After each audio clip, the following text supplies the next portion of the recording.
Greetings, everyone, and welcome back. I am here with a very special guest, the now infamous Teal Deer. For those of you, let me just say at the outset, who haven't watched his last two videos, particularly his most recent one, I mean, check it out. And I say this, it was a beautiful video, and always respected Teal Deer, but it really, you can only give the guy respect, and he's right here. It's not so much for those of you in MGTOW circles because the content, you already know it. It's just that I really think, and I'll just say at the outset publicly, I mean, Teal Deer admitted in the video that he's moved away from the poke fun at feminist things because he wants to do something different. And that runs a certain risk because he has a successful channel. So I think we can only accord him the deepest respect for that move and the fact that he's brought this incredibly important topic of realizing that there are differences between the sexes and racial differences and all this stuff to public just because nobody wants to talk about it. So let me first say that. Thank you so much for making that video. I think everyone who's been lingering in the shadows, not that I necessarily want e-fame, talking about these things for a long time, really appreciates you going on a limb, risking possible rejection by mainstream subscribers, and just telling it like it is. I mean, I know it wasn't a pawnage video, but fuck, man, it sounded like a pawnage video. That's life. People will take what they do from it. If people want to get offended and upset, that there is a very definite reason for certain facets of social interaction informed by biology and things. If they want to get offended by that, it's nothing that I haven't said before, so saying it just in a slightly more upfront means shouldn't really be anything new to them. It might just be that this is a little bit more blatant and in their face. But Teal, I mean, I know you mentioned some of the motivations in the video, but would you say that directly addressing this issue, particularly in the anti-feminist crowd, was something that was sort of bubbling in you, and you just thought, fuck, I just need to tell the world about this? Or, I mean, describe the process that led you to make that particular video. It was pretty much that. It's obviously I've been sort of on the anti-feminist side of the manosphere, and I hate using all of these words because I'm just me doing whatever it is that I feel like doing. Exactly.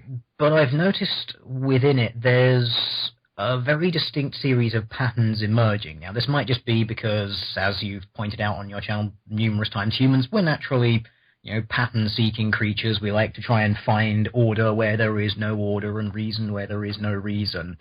But I'm just sort of noticing a pattern, and the pattern is ever-growing of just going for slam-dunk mockery. Some people will address statistics and will address hard data, and I massively respect those people who will. But there's some people who just, they're not interested in that. They're just going to listen to a couple of sentences of what someone says and then just say, oh, well, that's a bit fucking stupid, isn't it? And that's basically it. They're sort of relying on pre-built goodwill from their audience and almost just sort of playing to the fact that the audience already knows the data or already knows the position they're in, so they are people who are just literally preaching to a choir, which I have no problem with per se. As I even said in that video, it's an essential first step towards getting people on board with the opposition to feminism, on board with the current increasing march of cultural Marxism and all of that stuff. Just people are starting to realize the bullshit that's happening. When it comes to someone like Donald Trump, like or love him, the reason he's making waves in America is because he's going against this stuff and making points about it publicly. So a lot of people are noticing that it's coming more and more into the public consciousness.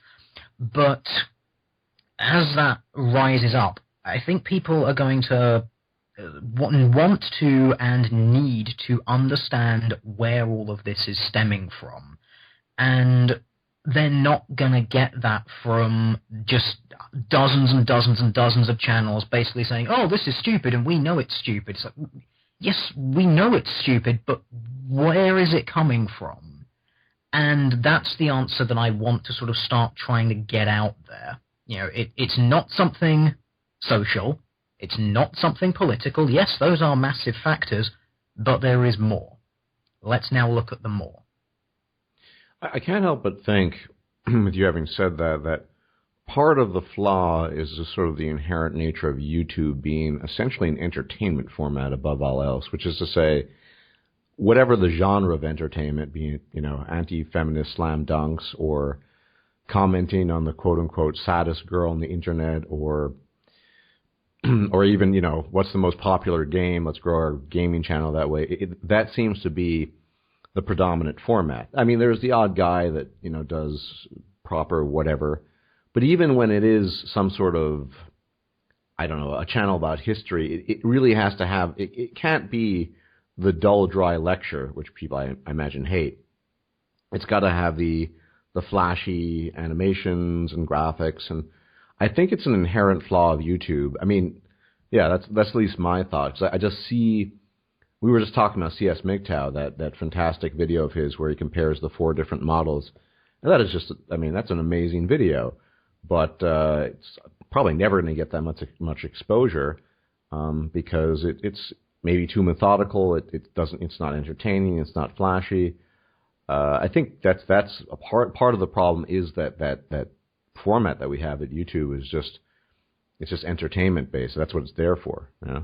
Yeah, by virtue of the fact that it is a visual medium, I think a lot of people prefer to have something more visually engaging, especially en masse. I mean, we're dealing with people who have increasingly known of television their entire lives.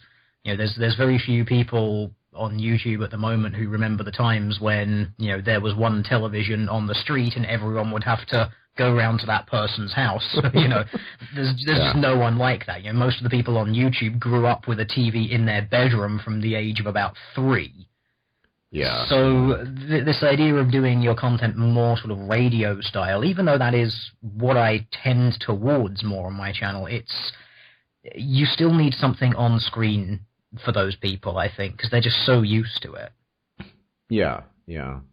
But and I think that I agree with you. I tend to just use still images. Just over the years developed more for a radio style. But ultimately, if you want to sell your points, look at, say, the Coltrane trilogy. I think he would admit too. He's basically just put together stuff that's been talked about previously by other content producers. Some stuff too, but it's because of that sort of graphical thing that really grabs your attention. And I guess that is something that just human beings naturally react better to. But beyond that, I don't. My impression, and I've made videos about this in the past, everyone check out The Contented Irrationalist if you haven't. I don't think people are naturally seekers of knowledge. Some people are, but I wouldn't say the average, Tom Smith or Jane Smith are really keen on understanding one or more aspects of the world. I have to, maybe it's the cynic in me, and so it's all right to, pawn Anita Sarkeesian for the 37,000th time, but, you present some science or something that might not be immediately entertaining, and people think, that's boring. I get told that all the time, that I'm boring. So, in fact, I lost a donation. Some guy said, I just realized you're boring. I'm not going to donate. So, do you think people are naturally intellectually inquisitive and curious? That's not my impression. No, not really. Most people are not autodidacts. Not by a long shot.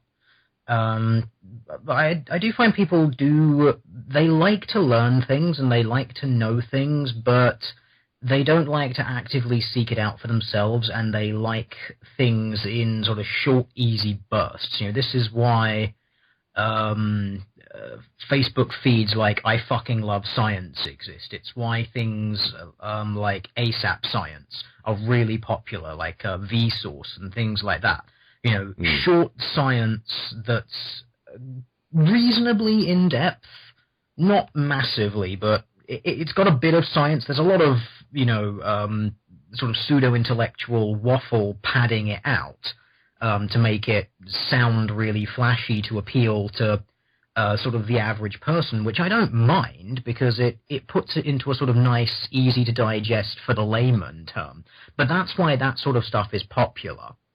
And that's sort of what I think is sort of the golden formula for this kind of thing. Sort of, it's that short sound biteification. It's a force that can definitely be used for good, but also for bad, as we've seen with the perpetual cancer that is BuzzFeed. Yeah, I don't. To be honest, I've never watched a BuzzFeed video. I've heard about BuzzFeed. So yeah, and I've actually watched one or two Vsauce videos. So I definitely get a sense of what you're talking about. But certainly in the video, you alluded to the possibility that you might have come to the conclusion that many anti-feminists aren't actually interested in identifying some of the core causes. And even if something is hypothesized, such as, well, maybe the reason why the problem X is because, women have certain mate selection choices or whatever. People just aren't, they just, put their hands on their ears and, see no evil, hear no evil. Do you think, on average, your average anti-feminist is truly interested in understanding the causes, if only to, quote unquote, defeat feminism? Now, that's the point that I'm not too sure on. Some of them do seem to be reasonably receptive to it to some degree. I mean, we do see in the anti-feminist side, on the men's rights side, on the pickup artistry side, we do see people referencing, human nature to some degree. Obviously, pickup artist side of the manosphere very heavily concerned with female nature. The men's rights side a little bit more concerned with male nature when it comes to backing up explanations for statistical differences. Why are there more male CEOs? Well, testosterone, risk aversion or non-risk aversion, elevated likelihood of risk-taking, so on and so forth. Why more men in physically demanding fields, military, law enforcement, so on and so forth, greater muscle mass, higher aerobic capacity, naturally means that they will be more suited to those things. Therefore, it's not really surprising that there should be larger numbers. They'll take that sort of basic science when it suits them. But I think that there's some who, when you want to start getting into more nuanced elements of society, especially when it comes to things like mate choice, like the idea that humans have biology or biological factors affecting their mate choice. Some are reasonably receptive to that, again, but only to a certain point. Like, they'll happily say, well, the reason that men prefer young, slim women is because, and then they'll reference, the 0.7 hip-to-waist ratio that has been universally found to be preferred in all cultures, even by congenitally blind men who have never seen a fashion magazine ever in their lives. That's why no guy wants to bang a fatty apart from the odd fetishist. And add the pregnancy factor, too. Fat women, remind men of pregnant women, which, obviously... Yeah, again, outside of the few odd fetishists, not really an interest.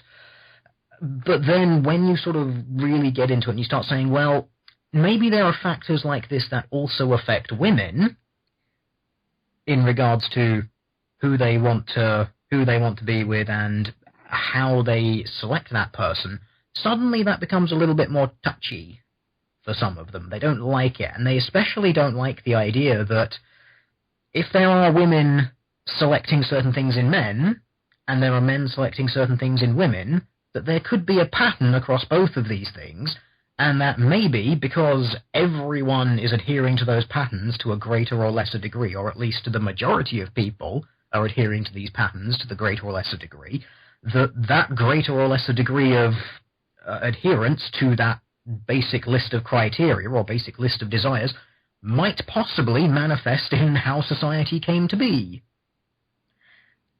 Now, for us, that doesn't seem like a massive leap. It seems completely reasonable, logical, more than likely.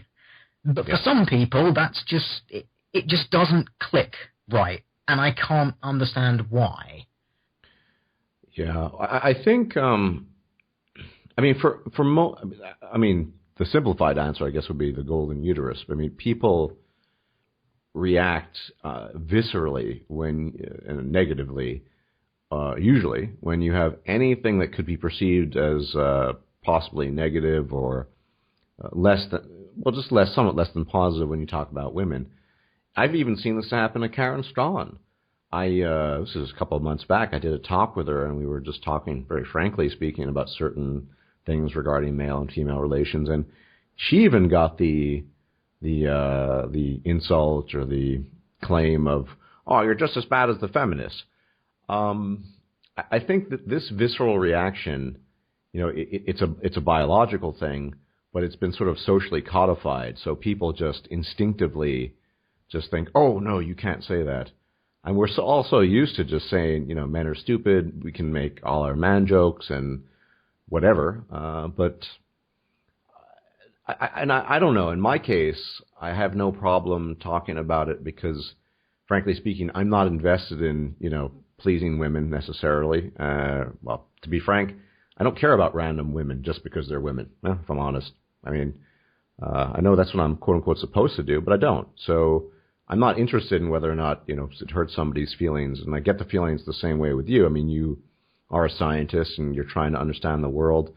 And I think in the groups that you mentioned, and this is a fatal flaw of any of these groups, I've seen in the alt-right too, is that they tend to take certain facts and certain details and they use it within the framework of their ideology.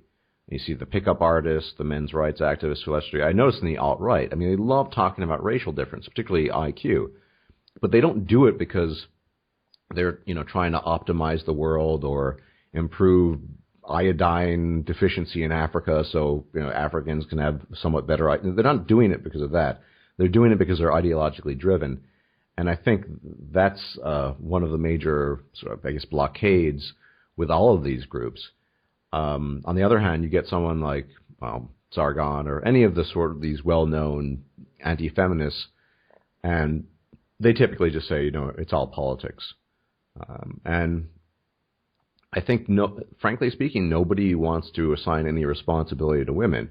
Now, I'm not placing a value judgment on hypergamy or women acting on their egos. I mean, that's what all human beings do in their own respective ways. But, the state of affairs, as we see it today, as you pointed out rightly in the video, is at least in large part due to how the sexes interact and the choices women make. I remember I had a conversation a while back with one of these sort of conservative anti-feminists, and he was very offended because I asked, we were talking about his sister. It was in a casual conversation. I said, "Well, who did your sister marry? A successful entrepreneur." And I was using that as a demonstration of, female hypergamy. And he said, "Well, I said, would you think she would have married a street sweeper?"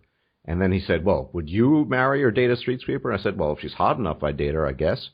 I mean, so there's this sort of negative gut reaction that I fear is impossible to defeat because you just can't say bad stuff about the women's, ever. I mean, this is in the MGTOW community, and I know there are all kinds of content producers, some less savory than others. That's all. I mean, it's become so much of a meme that you don't even listen to it anymore. Oh, you hate women, you can't get laid, blah blah blah blah. It's and when Girl Writes What gets comments like that, if she's too quote unquote extreme, it's a problem. And to the extent that she doesn't get comments like that, I think when she does make a valid point that might reference evolutionary history or psychology, people just gloss over it because they're looking for the anti-feminist slam dunk. I'm a little bit skeptical about the progress we can actually make, although you, with your much bigger channel, could certainly make inroads into the mainstream by presenting some actual science and some details. Well, that is the plan. It would be great to just to get some of this a little bit more out. The only thing is, obviously, it's just sort of making it palatable to people. Because we are relying to some degree on evolutionary psychology and sociobiology, which are absolutely fledgling sciences. But what they are finding is a lot of very compelling information. Is all of it absolutely perfect? No, because we're just learning how these sciences work. The only way that we're going to know whether they work or not is to engage with them. This idea that we can just not engage with these sorts of topics at all is ridiculous, because if we do that, we'll never know. What we might as well do is say, well, we have this hypothesis, just follow the scientific method. I have this hypothesis. Can I disprove it? And go. Yeah, but of course, in that context, the average person, I remember in this stream I did earlier today with a bunch of people, I pointed out that on average, women tend to be more religious and superstitious. And the great counterpoint to this was, well, I know a man who's very religious and a woman who's not. And I said, well, on average, we're talking about mean aggregates. People have trouble wrapping themselves around means, I find. Yes, this is something which I've noticed. We're getting to a point on this side of the spectrum. Obviously, it features a lot of libertarians and people of generally sort of the libertarian and liberal bent, which I'm totally okay with. You know, if certain people of certain political leanings gather towards certain topics, so be it. But they are very focused on the individual, and there's nothing wrong with that. You know, when you're dealing with politics, if you can take everything down to the individual so that everything is applied evenly across everyone, in theory, that will create the fairest society. Okay, fine. What I see happening now is this individualism going absolutely hyper. And it's the same thing that we see on the social justice and feminist side as well. It comes down to, you can never speak in any sort of generality as long as there is one person who disproves it, because that, in theory, invalidates the generalizations. Yes, it does invalidate the generalization to a point, but it doesn't stop the generalization from being true. Well, to be fair, and I've been around for a while. The whole generalization, but you're generalizing trope, I'm familiar with it and have been for years. I should point out, as I have probably dozens of times, that advertising strategists and marketing people, if generalizations were just inapplicable and untrue and everything was about the individual, advertising and marketing would just fail. It would just fall on its face. There would be no people involved in it because everyone's an individual. There would be no general trends in human behavior. You couldn't predict any of it. I mean, it's just silly. But yes, the very fact that trends can be plotted. I mean, even Twitter. I've actually got Twitter open on one of my computer screens at the moment. There's a trends bar in the side. Of course there is. Because people, on aggregate, will go to different topics, gravitate to new things at different times. Yeah. Why is this a surprise to anyone? Well, apparently to some it is. It's right now, one of the top things trending. Tide Tuesday. I have no idea what the hell that is. But apparently it's a thing and a lot of people are doing it. Because it's called Tuesday, I can only guess that tomorrow people aren't going to be interested in it. But that's a pattern. Yeah. It's a generalization. A lot of people are interested in this. Well, you can't say that a lot of people are interested in this because there's some who aren't. Sure, there's some who aren't, but it's right there. Lots of people are doing it today and they're not going to be doing it tomorrow. Yeah. The generalization is not invalid. I don't use Twitter myself. I've managed to spare myself of that torture. Yeah, but although I suppose, it would be to my advantage on some level. But that's because, it's okay to talk about those trends, or, I don't know, what autumn dress you should be wearing, or some film, or because that doesn't offend people's sensibilities about human behavior, in particular female behavior. I mean, my greatest fear, well, it's not even a fear, I just think it's an observation, having hammered against the wall of trying to demonstrate that, no, it's not all just politics and culture, is that people never get through. And one of the reasons I believe, I've talked about this in some videos, at least indirectly, I think there's something about politics that people feel is tangible and therefore malleable. So people think, with politics, you can reverse it. I mean, it's the good old, Nigel Farage can get in the driver's seat and he'll get UKIP and he'll get him out of the EU or whatever. And so that within that frame of mind, people might think, if it's politics, we can reverse this. I think ultimately, it's hard for me to give a favorable view of Sargon. I'm not really a fan of him, but to give him the benefit of the doubt, maybe the reason why he proposed that weird thing he proposes, because yeah, he thinks that through politicking and activism and legislative measures, these things can actually be changed. Whereas when you look at human behavior, I forgot which video it was. I mean, maybe it was in the World in Deconstruction. Yes, human behavior is not immutable. One can change it. They're even to limiting degrees now, but the amount of time for some of these behaviors to actually change significantly is time we don't really have in our lifetimes. It might as well be fixed. Some of these behaviors, like male and female mating patterns and whatever. So dismissing that and saying, well, if it's all politics, we can just change it, really kind of can make a person somewhat optimism. This happened to me with this young New Zealand libertarian guy I was chatting with in the stream who just thought, it's all culture and, we can reason everyone out of everything. And, I mean, admittedly, he's 19 or 20, so I forgive him for that. But if you say, well, there are these fixed patterns, more or less fixed for all intents and purposes, and then on average, most men and most women behave this way, it's kind of like saying we're kind of fucked. And, if that's we might be fucked, but if that's the honest answer to all of these questions, then, well, I'd rather intellectually be honest about it than just say, well, no, we can change it all. Yeah, absolutely. And this is what I think is the big issue. Politics is reversible, biology is not. But I like to look at sort of the biological faculties of it and say, look, it might be limiting. Yes, and that sucks. It's this idea, we're not gods, we can't do whatever the hell we feel like. Well, we know that. You want to fly, you better invent something, because you're not going to do that. No amount of politics is going to change it. But I would rather look at the biological and say, okay, these are like the limiting factors. Men are on aggregate attracted to this in women. Women are attracted on aggregate to this in men. Yeah, sure, we can override it. If the only women in the village are all obese, the guys are going to have sex with those women regardless. That doesn't mean they're going to be as happy about it as they could be. Sure, we can overcome these things.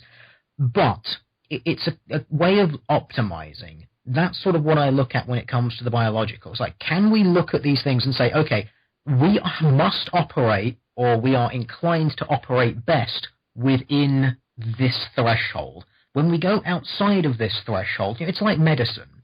Your body operates within a certain threshold of everything. This is why we have, high blood pressure risks, low blood pressure risks, high heart rate risks, low heart rate risks, high nerve conduction, low nerve conduction, optimal areas where all of these things function.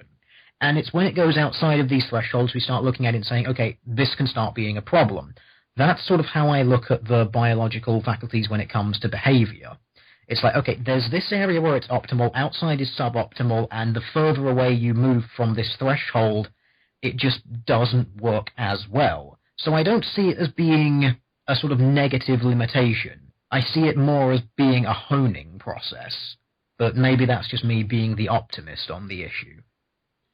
Yeah, I mean, and if anything, pointing out some of these biological limitations, I mean, if people really wanted to create a fair and equitable society, they might think, you know what? Women are getting so much more funding for their breast cancer, even though their comparative mortality rates for men and prostate cancer. We should do something about that. Let's try a 50-50. I mean, in theory, pointing these things out could lead to possible changes. I mean, in your own country of the United Kingdom, as you know, the leading cause of death for, I think, men up to 35 is suicide. Yes, by quite a large margin.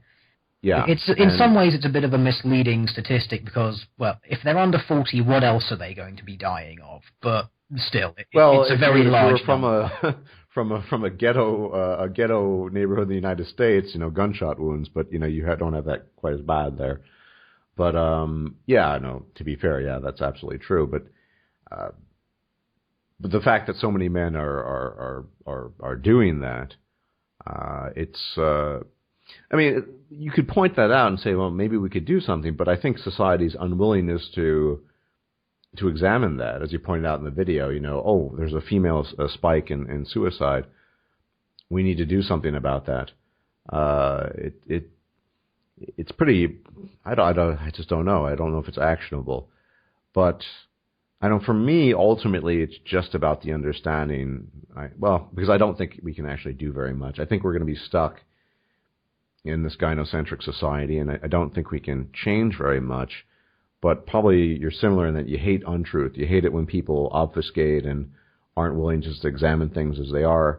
And this has been my issue now for a couple of years with some of these anti-feminists. So I just think, I think it was a couple of years ago, a guy named Mikaru, you might know him in Sargon, yes. Thinking, I wonder why women are doing that. I mean, it's as if they didn't know, and perhaps they didn't at the time. It's always been baffling to me. And I know Coltane was always willing to give Sargon the benefit of the doubt, but now he's having his doubts about that too. And this is really depressing in some sense, because I mentioned that my friend CS tried to get about 43 different neuroscientists who study sex differences in the brain on for a conversation, just a conversation about the details, and not a single one of them wanted to take the risk. And I think this is ultimately, I don't know if it's deadly to society, but certainly damaging. I mean, these are some of the most important things we could possibly understand. What are the differences between the male and female brain? How is it relevant? I mean, I remember reading an article a while back written by a doctor saying, I forgot what the detail was, so you'll forgive me, but this difference in the female brain leads us to realize that the milligram prescription for some antidepressant is not optimized for women or whatever. There are actually important benefits that you could say apply in medicine that could be derived from understanding differences in the brain. But if we don't talk about that, if everyone just pretends we're all the same, we can never get there. Yes, there's the potential that people abuse that. I mean, you see it in the alt-right all the time. White people are smart and black people are dumb. I'm obviously paraphrasing, sort of a parody there. But as you pointed out prior, knowledge is a tool. It can be used for ill or for good. Yeah, well, that's how I look at this. And the other way I look at it, and I know I've said this again, I am a total broken record on this, but it bears saying every time. We constantly hear from feminists and social justice warriors, we need affirmative action for ethnic minorities to help them. And I say, based on what criteria? And they say, systemic racism. And I say, okay, why don't we have something objective? Would you like to objectively demonstrate that, black people definitely need this help? Or are you just going to assert that they do? Because asserting that they do, I find bigoted as all hell. Because you're just assuming that they need and want your help. And I find that very insulting. But if you could objectively demonstrate that it was necessary, well, then it's not a form of bigotry. Because then you're helping someone in genuine need, which I would consider a very moral thing to do. Or another way of looking at it, I mean, nobody thinks when they're thinking of, I know I've talked about Actin 3 to death, guys, I'm sorry, but it's just such a convenient example with West African sprinters, higher concentrations of the protein Actin 3. Nobody is saying, you know what, we need to get some white folk into those 100-meter dashes and give them a 20-meter advantage. I mean, nobody thinks about that stuff. Now, it might be, on average, that your average person of African heritage is going to have a somewhat lower IQ than a white person or a Northeast Asian person. Why do we not get upset when it comes to, say, the sprinting, but we get upset about that? Well, obviously, it's the whole below-the-neck fallacy, but just because things are a certain way doesn't mean we can correct them in some cases. Unless we genetically re-engineer ourselves, I think for the foreseeable future, all the best sprinters in the world are going to be West Africans, probably. Yeah, that's something else to consider. We are approaching the point of genetic manipulation. It's not far off. I would rather know whether or not there are certain genes that are objectively advantageous to have and objectively disadvantageous to have. And then we can start doing things about it. And we're not only looking at things like, what causes Down syndrome? Well, we know it's trisomy of the 21st. Okay, fine. But we could fix that. But what about other more subtle things? Is there like a specific allele that will cause you to produce a certain protein that will, at some point activate if you are in this environment to cause degeneration of your cartilage? If yes, and you're born in that environment where it's more than likely to be triggered, fine, turn it off. Yeah, I don't want to get too kind of sciencey here, but I'm sure you're aware that we're just at the beginning stages, and so many effects of genes are pleiotropic, as you know. So I remember watching an interesting discussion, I think it was with Steven Pinker, some others, this idea of sort of designer babies via in vitro fertilization. And he pointed out that, and I think it's a valid point, that it might be in the not too distant future that we could somehow design a baby effectively to give him, 3 or 4 more IQ points at the cost of having, I don't know, manic depression. So I'm not too optimistic on that front, just because almost certainly I would almost assume, actually, that in the case of things like intelligence and things revolving mental faculties, that there's so many pleiotropic effects that maybe one day we'd get there. Do you know what I mean? Yeah, it's the inevitable sort of thing. We're going to want to do it on mice quite a lot first, because we're going to done goof it a lot when we first start. Mice are a fantastic resource in this and many other ways, despite what some vegans might think.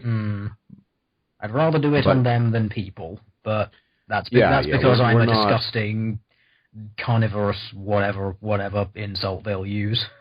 He's a carnivorous ungulate, guys. Yeah. Well, actually, since whales are technically ungulates, then there are many carnivorous ungulates. I just realized that. But I think we're going to take a while to get there. But the fact of just examining these things, acknowledging that there are differences, maybe we can change them one day. And if we can't change them, we just have to accept them. Like I said, I know it's this whole below the neckline fallacy, but I'll use another example. Who was an outrage that literally, I think to a T, I think it's 74.8% of NBA players are black, of African descent. Are we up in arms about this? We just accept it and we enjoy basketball if you like basketball. It just seems I know why people find it so irksome, but it's a stigma of putting anything above the neck. There is a massive stigma around it, and it is a stigma born out of fear of bigotry. People are terrified that anything like that is going to be used for evil. It's as soon as you declare that there is some gene that has an effect on intelligence, and should that gene only manifest within a certain genetic population, we're not going to use the term race, because race is a let's be honest. Bullshit. It's horrible. Yeah. Technically, all we're talking about is allele frequency. Exactly. At the end exactly. So if we found out that there was an allele frequency higher in a certain genetic population than another, someone is going to try and use it to justify bigotry and prejudice. That is the biggest fear, and it just seems to be a massive slippery slope fallacy. It's just as soon as we know it, someone's going to do it, and before you know it, we've got the gas chambers switched back on. The knowledge is just a tool. You can use it for good, you can use it for evil. Yes, you can use that knowledge to genocide an entire group of people. I would hope that you didn't, but you could try and use it like that. Or you could use it to benefit that group of people because you have an objective disadvantage that you know they have, and so you can help them. The tool is not evil. It is what you use it for that determines that. It's so interesting you mention that, because right on the back of Darwinism, when the theory of evolution really was sort of taking off, obviously met with a lot of resistance, there was a kind of optimism that understanding this could better humanity. Of course, it was abused and misappropriated, and I think a lot of the crap that we're dealing with in the current year, I know you're not allowed to say that because, feminists, but in the current year, in 2016, has everything to do with these abuses in the 20th century of trying to figure out, the master race and all this stuff. Yeah, it's so fresh in people's memory still. Still, yeah. The irony, a lot of people don't know this. People always think about the Nazis. The people who first started doing this were actually American. I think it was in the 1920s, if I recall right. People literally getting huge science endowments to engage in things like phrenology and what have you. So, I think we're living with the legacy of that. But, God, it's been almost 100 years. Can we just move on? Yeah. Can we accept that pseudoscience is not science? Put the pseudoscience and the calipers over there. The shape of that guy's skull does not determine anything.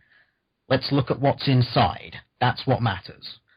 And you mentioned, I think it was in the video just prior to the whole Sokol affair, which I always thought was, I've been familiar with it for years. It was hysterical, For those of you who don't know, Alan Sokol is a mathematician or mathematical physicist. Well, they're all anyway.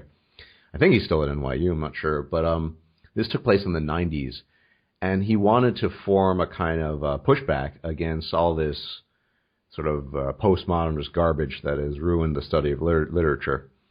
And yeah, as you pointed out, he submitted an article using all kinds of postmodernist jargon, saying that gravity is, I don't know, I forgot exactly what he said. Socially constructed, something like that. And you'd think that the fact that they accepted that, and you'd think that would have just hammered home the point that something is deeply wrong with some sector of academia, but I guess it wasn't. Well, 20 years ago, gravity was a social construct, and no one batted an eyelid. In 2016, we have feminist glaciers, and no one batted an eyelid. Yeah. Yes, the feminist analysis on human glacier interaction, and the taxpayer funded this. Of course they did. I'm sure those people are all going to be queuing up to get a refund. Yeah, but I mean, this is, I think, the key here, that we get over this fear of possible outcomes. I mean, every new discovery that we make brings with it potential negatives. I mean, to be fair, we smashed the atom for a destructive purpose. The intention behind it was, but there have been beneficial benefits to understanding the atomic nature of matter, and you can't just have one without the other. Fire helps humanity progress, but it also can burn down homes and inflict horrible wounds on you. We just need to accept that, potentially something bad could happen, but it's not an inevitability, and we just have to live with that. Better that than fucking stagnating forever. In my view, at least. Yeah, well, it's one that I'm completely in agreement with. I don't see why we shouldn't know something just because it might harm someone. I would rather know the danger than go blindly forward. Yeah, absolutely. But I mean, there are genuinely inquisitive people that are just fearful of that, and then I think the majority of people just don't care either way as long as they get their BuzzFeed. I think ultimately the target group is that group of people that want to understand, but maybe have that fear that if we understand this, whatever. And to be fair, I think there sometimes are consequences. For me, understanding human reproductive biology and behavior led me to just, frankly speaking, not want to interact with women very much. I have a calmer, more stress-free life.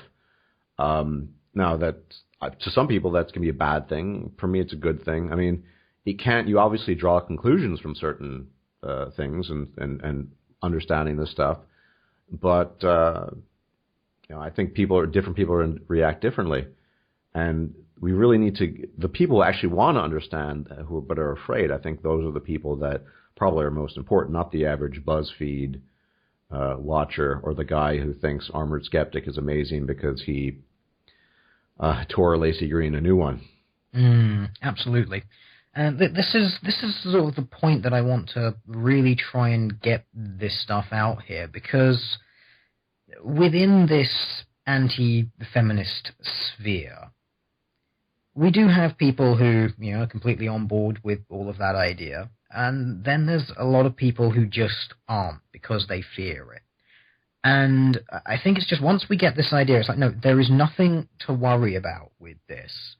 Investigate it, see what there is. You don't have to take it as absolute gospel truth. I don't think that even people within the MGTOW community who follow the developments of evolutionary psychology and sociobiology on a daily basis, I don't think even they consider it to be absolute gospel, because they realize that it is a fledgling science and it is prone to change. But everything at the moment is still hypothesized. There are people who will take it and... Well, there have been things that have been debunked, and that's a good sign. Exactly. Like evolutionists say, for example, there was a long-standing theory on homosexuality and how it was related to kin selection. The idea was that homosexuality existed as a sort of helper uncle function, and to limit overpopulation potential. Now, a while back that was debunked and doesn't seem to be true, and that was within the evolutionary psychology field. So the fact that it shows you that they're trying to conduct science. Yeah, it's a case of willing to be wrong about these things. And that's sort of one of the important things. But the reason that I want to get everyone into this, or I'd like to sort of draw as many people from the anti-feminist side into this as possible, is because there is a lot of people there, and they're not stupid. A lot of them are on the side of general empirical data. Even if the content producers themselves maybe just sort of lean towards the snarky witticism, the "oh, you're wrong because you're dumb" sort of stuff. I find that even though they gravitate to making that kind of content, they still they came to that position in their life where they wanted to make that because they read the empirical data, or they were presented it, they watched it, they listened to it previously. But they just don't enact spreading that themselves, because they sort of say, well, I'm just going to do this over here because I'm going to do this for a bit of fun, but anyone who's serious about it, go over here and you'll find everything you need to know. But I would just love it if people would be willing to sort of look at this more, to not have that fear about this. And for some people who do just outright deny it, to just... You don't have to fully embrace it, but just stop having the knee-jerk of, you're wrong, evolution stopped at the neck, there is no connection between biology and sexual attraction, there is no connection between biology and society. Just have a little listen to it. There are a lot of blanks. Even people who work in evolutionary psychology admit there's a lot of blanks. We've only been doing this for how long? Evolutionary psychology, as far as I'm aware, like the very origins of things like sociobiology, it's like 80s, maybe late 70s at the earliest. Well, not even. E.O. Wilson, the famous entomologist, published Sociobiology, and David Buss, who's now at, I think, Texas A&M, he read that, and he's regarded as sort of a founder of EvoPsych. He published the book, The Evolution of Desire. And so I think it really kind of got off the ground really in the 80s and didn't really start taking on momentum until the 90s and then in the 2000s. So it's very new. One thing that one can be said with reasonable confidence, and I think David Buss said this at some point in time as well, is that eventually when examining human behavior, when we've further explored EvoPsych, it's going to be part of the explanation for virtually everything related to human beings. Yeah, it almost certainly will be, because anything that a person does is in some way informed by biology. There's no way around it. Every move you make involves your brain releasing some sort of chemical somewhere, or firing some electrical charge somewhere. So this idea that you can totally separate biology from anything you do is an absurdity. The way that I like to sort of look at this with people is I say, okay, how long was medicine a field for? Medicine has been a field of study, and I use the term very loosely, since the first person discovered that they could inhale some sort of burning herb and get high. Tens of thousands of years ago, there was some sort of medical belief. You know, how long did it take until we started actually codifying and understanding things? You know, even look at where medicine was 100 years ago compared to now. There's things 100 years ago that we will laugh at now because it's ridiculous. But where we've got the advantage with things like evopsych and sociobiology is we have such a better understanding now to come at it from a base. We're inevitably still going to fuck it up, but we're not going to spend centuries getting everything wrong. It's going to progress a lot quicker. So give it 10 years and look again at what leap has happened in evolutionary psychology in 10 years. Because I can't help but think that in the next decade, we're going to see as much progress as we've seen in medicine in the last century in evopsych.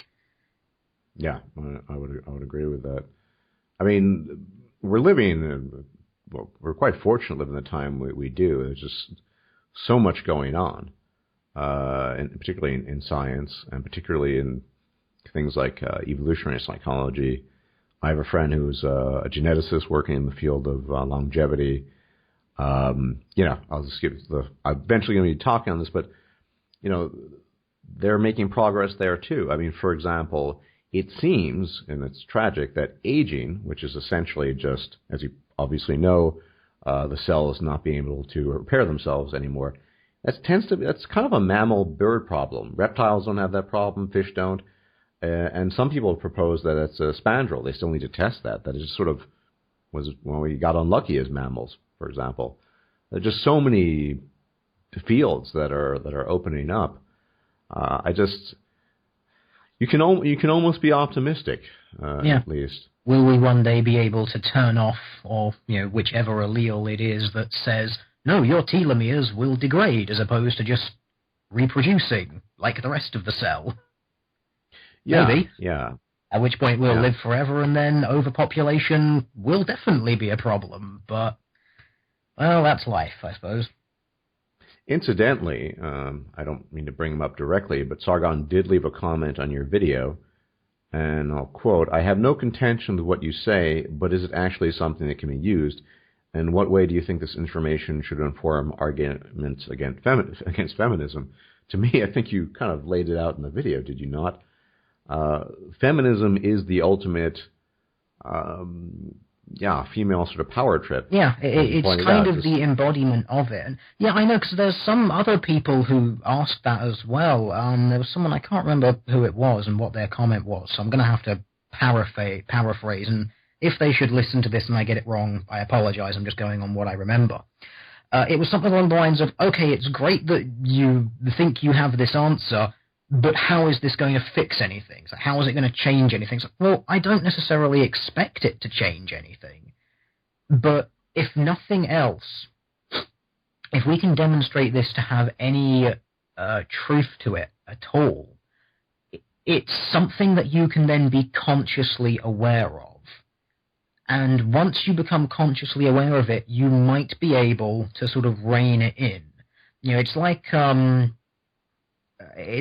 the pickup artist community. They talk about you've got to play the game, and they'll make a big thing about that. And it's like, to get a woman to like you, you've got to push her away and then bring her back in, and push her away and bring her back in, and all of this sort of stuff. To the point where even feminists are now just like, no, if you deny a woman sex, then you're using her biology against her because you're making her horny and you're a rapist, sort of thing. It's playing the game. It's like, if you're aware of what this function is, you don't necessarily have to be able to manipulate it, but you can be aware of it and you can realize it. It's, again, something which the pickup artist community addresses, and I know MGTOW address it as well to some degree, for MGTOW-minded men who are still interested in sex. They'll address the shit test. Yeah, and again, it's that sort of, no, women will try you out, they'll put you through a little bit of hell and see how you react. If you immediately kowtow, they will generally not respond favorably to it and are more likely to lose interest. It's not stated as an absolute, but it's stated as this seems to be how it happens in most cases. It might do, it might not do, but it's more than likely that it will. And you can then use that to sort of realize, okay, I'm in the shit test phase, I've got a better idea of how I need to react to this.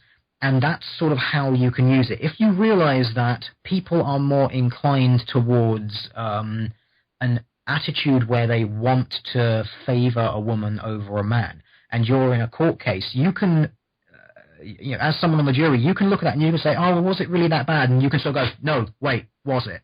Quickly reverse it in my head. Would I still be saying this? No, I wouldn't. God damn it, I'm going to sort it out. You might be able to sort of catch yourself in it. Whether or not, just loads of people being aware of it will then either lead to not as harsher or more caring treatment towards men, or harsher and less kid glove treatment of women. Who knows? But maybe. And again, it's this idea that this knowledge must be used to change something. Not necessarily. You don't have, just because you know something doesn't mean you have to act on it or do anything with it. You can just know it, and knowing that it's true. What's wrong with that? Yeah. Well, I think for a lot of people, just knowing something's true and understanding something is not satisfactory. I mean, and in all likelihood, knowing this stuff, we probably can't change the fabric of society. We're probably, Barbarossa said eons ago, and I think this is still relevant. I'm paraphrasing one of his best videos, that effectively you could get every woman in the world to renounce the badge of feminism, but could you get them all to, give up on the state-mandated maternity leave and the welfare checks for popping out kids and all this other stuff? Probably not. Probably not. Maybe, but it would take a lot of convincing. Maybe. I mean, generally, they got in a discussion or an argument with this young libertarian guy today. He was just convinced that if you present rational arguments, people act in self-interest, so it's unlikely that they would do that. I have seen cases. I mean, women with brothers and sons in particular, and obviously fathers in some case. I mean, essentially women with male relatives tend to be the ones who are willing to at least entertain the idea that there might be some bias towards men, that men might suffer more on average in society than women. But I think in that it's the whole genetic relatedness thing. Oh, I don't want my brother to suffer, so it's basically an extended selfish interest at that point. Yeah, but still better than nothing.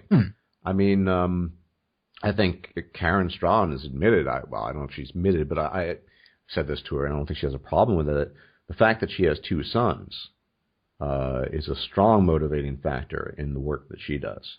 I mean, and if that's what it takes, that's what it takes. Yeah, I would say that's reasonable. It's, again, it's this, why does knowing this and why does spreading this around have to change it? Well, it doesn't have to change anything. It might not make any difference at all. But who can know? Who can say? We don't determine for me the effects of your action before you've taken the action. I can guess. I can't tell you. And the funny thing I find, to Sargon's question there in the comment section in that video, is just that, well, you're asking the question, what is knowing this, or how does it help you, I guess, taking down feminists? Well, how does the current approach help? Very much. It does. I mean, if we're actually going to be honest about it, what the typical anti-feminist takedown doesn't really change very much. I mean, Anita Sarkeesian is still raking it in. It's ongoing, and I've argued, and maybe I'm wrong about this, but the constant attention that's heaped on feminists and these figures, that's their entire sort of fulcrum. That's the source of their power, because most of these people are just utterly useless nincompoops. They're just, I was on this German stream the other day, and we're talking about this. I don't need to mention her; it's not important. But a German feminist who describes herself as a quote-unquote bloggerin, journalist, and writer. Well, in reality, she has a blog and she posts some crap on it. But the attention that's given to her is really what fuels her ego and the nonsense that she babbles. I'd love to see an experimental phase, if people were willing to do it, we just stop paying attention to all these idiotic feminists. And I know the counter argument, and I've heard it say, well, if you just let them do it, they're going to take over and get away with it. Well, I don't know. I think these people are attention whores, the feminists, virtually all of them. And I think actually Anita Sarkeesian benefits from the 40,000 millionth takedown of her. That's my view, at least. Oh, of course she does, because these are the sorts of people who actively, they look upon their Twitter feed as if it's a tree covered in ripe apples. They're just like, right, where do I pick? Go, go, go, go, go, go, go. Oh, look at all of this stuff that then perpetuates and justifies their own existence. It's the point that I made in this video. Like, while the intentions of the people who do the debunking are ultimately good, and I certainly don't begrudge them their effort, those people, they put in their time, they put in their effort, they produce, good content that is entertaining for people. It serves a purpose, but it ultimately, I think, runs counter to that user's good intention. They want to bring more people onto the side of, oh, this is stupid.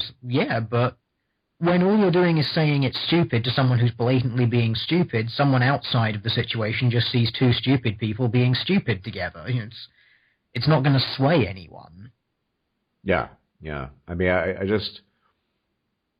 can only imagine if everyone, it's just for a little while, just focused their attention on some of the things you talked about and just stopped, addressing Lacey Green. I mean, yeah, she probably still would have her audience, but as I said, these people are just attention whores, essentially, at the end of the day. They have nothing of value. They're useless human beings on average, and their only utility is the attention they get. That's been my view for a long period of time. And as you pointed out in the video, actually addressing, talking about debunking feminist points doesn't really do much. It hasn't, changed the rhetoric on the wage gap. It hasn't changed the difference in spending money on sex-specific illnesses. So, yeah, I think any change that there is very, very gradual. At least we have some feminists now who are like, yeah, we understand the inaccuracy in the 77 cents to every dollar, but the next day they'll quite happily say it anyway. At least they're sort of, sometimes they're willing to acknowledge that the stuff is not like an actual, literal, exactly what this says is true, but they're still not stopping saying it.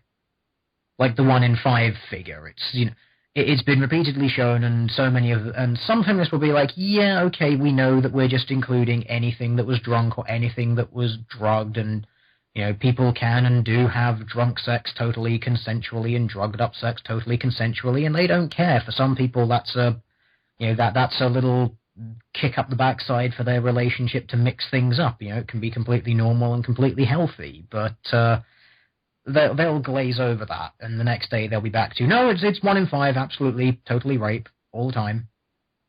It doesn't change anything in the grand scheme of things. Even if they do begin to acknowledge, which, as I've said, some do, it's so marginal, and for every one of them who will kind of sort of admit that it's not totally accurate, but not totally admit it because they'll use their feminist badge and they'll be descended upon by the social justice horde that they know is waiting for them as soon as they renege on their position. For every one of them, there's 100 people who have watched the latest, baby music-filled jump cut piece of nonsense from Lacey Green, who's taken it on board as though it's total truth. Yeah, I have my own view of these particular individuals. Certainly in the case of Anita Sarkeesian, I don't believe for a second she actually believes anything she says. I just think she's a businesswoman and a charlatan, and maybe a little bit of both, actually. Lacey, I think they just realize that it's profitable, and that's it. I mean, maybe some of them actually believe it. If you've ever read something by Andrea Dworkin, the obese madwoman, who died, I think, in the 90s, she actually believed that stuff. But Anita Sarkeesian, she's a marketer and a businesswoman, so I'm just kind of skeptical on how much these people actually believe the things they say. But that's just me. Yeah, it's something we're never going to know. I mean, some of them, yeah, I really don't think. I mean, there was that thing with Anita's writer, Jonathan McIntosh. Did you know this? Her boyfriend. Yes, where he did you hear about the outtake video where they were doing a presentation and they were doing like little outtakes of it, and he was like, "Oh yeah, the patriarchy, dun dun dun, lightning," like he just like made it into a total fucking joke, like he just didn't believe it at all. And it was really interesting that shortly after that went out, he ended up being dismissed from that company. So very quietly, but it was just like, okay, you're joking about this thing that you think is deathly serious, that is oppressing half of the human population and intentionally undermining them and keeping them down in a position that's no better than keeping women as chattel, and you're going to make a fucking joke about it. Really? Yeah. I mean, sure, people joke about slavery and the Holocaust, so I wouldn't say that it's unreasonable that someone would make a joke about something that's quite serious, but it just seemed off-color and a bit weird. Yeah. Well, I mean, we'll never know, but it certainly is suspicious. And I'm not up for a second. I know, particularly with my red pill then and now, people say, well, you're completely discounting the influence on culture. I'm not. I've talked about it, particularly in gaming. You look at BioWare games in particular, and I've recently decided to check out the forums again, for the social forums, the sociopathy forums as I refer to them. And I mean, the people there are insane, and they're insane because they've been permitted to just rant, and anytime you have an objection, you get banned. I've been temporarily banned several times in the forum, and it's always the same thing. Should the next Mass Effect include quintasexual, quadrisexual, rhinoceros men, women with hybrid penises and blue hair and yellow eyes, or whatever it is, the flavor of the hour? And if you can write them as a good character, sure, but don't just stick those traits in for the sake of it. I mean, so that certainly had an impact on one formerly good company. I mean, there's certainly been a cultural impact, but yeah, I think it's time for a paradigm shift. And if anything, you're the one with your large audience and channel to start that. Now, do you have any, not necessarily immediate, but plans of a sort of new or newish direction you might want to take the channel? And you're a scientist as well, so any plans perhaps for some more science-oriented videos? Nothing sort of immediately in the pipeline. Obviously this intellectual rigor versus ponage video is something that I've been rolling around in my head for a while now, that just sort of kind of came to a boil and was like, I'm just going to get this out of my head, otherwise it's going to be there forever, sort of thing. Otherwise I'll eventually have a flaming hole in the side of my face because I just kept it in my brain for too long. There's no sort of immediate plan to move anything else that different, even as the description of that video says. I can't even remember what it is specifically, but it's something along the lines of, in this video I'm going to complain about doing the thing that I do like I'm not going to do it and not going to do it ever again, when I totally know that I am. I'm going to sort of continue along the same vein as I am, but I want to try and start slipping in more content like that, and more like the one previously, which was addressing the wider social problems surrounding social justice in academia, and whether or not a suspension is good. Ultimately it will help, but meh, in a limited capacity, because it's not going to be addressing the root problem. So I might sort of try and slip a few more of the sort of lecturette style videos in every so often. But I'm quite interested to sort of maybe try and take them on a more sort of scientific tangent, to actually start looking into sort of some of the essential keystones of sort of social justice, and just sort of taking them down and actually putting them into a video form. So, like I have had a video from JJ Talks, about how she just doesn't understand biology because she talks about how, oh no, there's not two biological sexes. There's not meant to be. You can't say that. It's like, yeah, that was a really good one. It's like, no, in like 99% of instances there are, because there is objectively meant to be because of how cells split. Sort of maybe taking something like that and turning it just into a presentation by itself so it doesn't have to be framed as a rebuttal. Although I'm kind of in two minds about it. In one way, I want to do that because it would be a great way of doing it. It would just be like, here's a load of information. Take it and do with it what you will. But again, there's the ponage blood sport angle. People love it when it's as part of a SmackDown. So this is why I try to sort of find videos where I can go off on as big a scientific tangent as I can, as long as someone else was speaking for 20 seconds beforehand. That seems to be the thing that turns a meh scientific presentation into an amazing one in the minds of some people, because someone else said something for a few seconds previously and you're phrasing what you're saying as a disagreement. For some reason, that makes it better. I don't know why. Yeah, well, one of the mysteries of YouTube, but you certainly do. Will EvoPsych have an explanation? Quite possibly, and it's probably the same reason why the Colosseum was very popular in Rome. Yeah. Entertain people like being entertained. It's probably the same reason why war games are the most popular gaming genre, right? My only objection to the whole entertainment thing is someone who used to be a teacher, where I was literally told that I have to entertain them as opposed to educate them on one occasion. I don't know. I mean, I think the whole entertainment angle has sort of seeped throughout our society, and this is a cultural problem as well as a biological. Obviously, has something to do with our evolved psychology, where something can be enjoyable in the sense that you're learning and digesting it without the sort of immediate entertainment gratification factor. But I feel that maybe in my dotage, my old age, that I'm just so different, and I grew up in a different era. People don't enjoy that anymore. They need to have that quote-unquote entertainment stimulus. It can't be enough that you're learning something fascinating in and of itself. It needs to have that. You know what I mean? Yeah, it's the ratio of information to entertainment has shifted. All you have to do is just look at documentaries.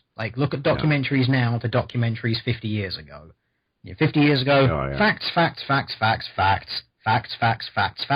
You're welcome. They are a chore to watch in some cases. Some of them are interesting if the topic is interesting, but some of them, even if the topic is interesting, you want to stab yourself in the eye rather than watch another 10 seconds of it. So they started becoming more entertaining, sticking more visuals in. I think it was about sort of the 70s and 80s when we really started getting sort of televisual graphics and being able to overlay things on top of each other, that this really took off. And ever since then, just the level of information has slowly come down, the level of entertainment has slowly gone up, until we're at a point now where I think the level of entertainment required has begun outweighing the level of information in some cases. I think so. I would like to see sort of a shift in the ratio to maybe going a little bit more towards the informative side, but that's personal preference on my part. Ultimately, it's one of those things that's going to be dictated by market force, and market force says, we want blood sports. If I'm going to learn something, I want to see you punch someone in the face while you're doing it. That's true in YouTube, or the YouTube format, or the YouTube universe, but someone who worked particularly in the private educational sector, the fact that is, where I was literally told, this needs to be more entertaining than educational on several occasions, that I was told on several occasions as well that the students don't necessarily need to learn, but they need to feel like they've accomplished something. This strikes me as, well, I mean, this was 10 years ago, pretty disturbing, because if the most important thing in education, and I'm not talking about YouTube here, but in a more general sense, is, you talked about in your video, essentially breeding weak people intentionally, that you feel as if you accomplished something. so and I taught foreign languages mostly. So I teach a German class. I mean, would it have been better for the person to come out of a year's worth of intensive German, having been taught by me, actually being able to communicate and have good conversations with German speakers, or not be able to do any of that and say, man, I feel really good that, I want a fucking margarita now. I mean, that's the difference to me, at least. Yeah, I think what we've lost is this idea that great things are the achievement that should make you feel good. Now the threshold for what achievement should make you feel good has been really lowered. That I think is the problem. Like, if you achieve something even mediocre now, I mean, how long ago was it that I had a woman, or an article about a woman who was like praising and celebrating the fact that her infant daughter was learning to use a potty. I remember yeah, that one, yeah. And it was just like, this is it. This is the level that you've gone to celebrate and demand that other people celebrate it. that was the bit that really got me. So you're demanding that other people celebrate the basic biological function of your infant. I'm not particularly interested in the development of your child anyway. By all means, positively reinforced. Great. I'm all in favor of that. That works. But there comes a point where you have to raise the bar and say, no, the achievement is not down here, the achievement is up here. I will still support you even if you don't reach that high goal. I'm not going to stop loving you, I'm not going to shit-talk you for doing it, but I'm not going to praise you if you don't get it either. I'm going to say, just do it again. Though. Was it not a Guardian article that... Of course it was. Yeah, well, of course. Yeah, I mean, that is, everyone is a winner these days, apparently. And, I mean, this, as you pointed out, I think... Well, to be fair, I think it is part of a very gynocentric model we have. As we know, women do not thrive as much in competition as men do, when particularly in education, when it's more about cuddles and feeling good, which is a very sort of female-oriented thing, rather than just doing well. You're going to lose something, and society on the whole, in the long run, is going to be diminished because of that. We didn't get where we're today just by feeling good about how we're doing or not doing. And this is an interesting point, which I'm actually going to bring up now because you were a teacher, so maybe this might speak to you a little bit more. Obviously, back in the 80s, in places like America and Britain, there was a higher number of women in STEM than there are now. Which implies that around the sort of 40s, 50s, there was something different happening in the education system that was pushing more women into that. Now, either it was a societal need for them and we weren't as fussy about gender roles, which actually we were back in the time, so that's probably not an explanation. But I can't help but think that, obviously, back in the 50s and the 60s, school segregation was a thing by gender. I can't help but think whether that was a factor, teaching boys in one way, girls in another way, produced better I believe results. so. I've made videos about this. I'm an unadulterated advocate for gender-segregated education. I think it should be a universal. I mean, and there is comparative. I mean, there's evidence on both sides, allegedly at least. I find it difficult to trust the sources of some of the, it makes no difference if the classes are mixed. But absolutely. For one thing, it's pretty obvious. I mean, this is just young teenage guys are horny. Getting that whole, women out of the picture, females out of the picture, instead of, staring down her bra or something, you're focused on the task is incredibly beneficial.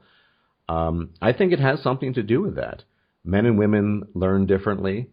And, I mean, this has been well documented. The system of education is very much feminized.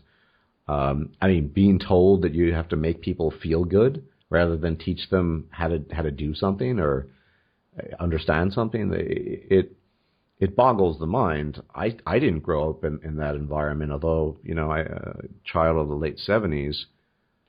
I guess at some point in time there's a paradigm shift.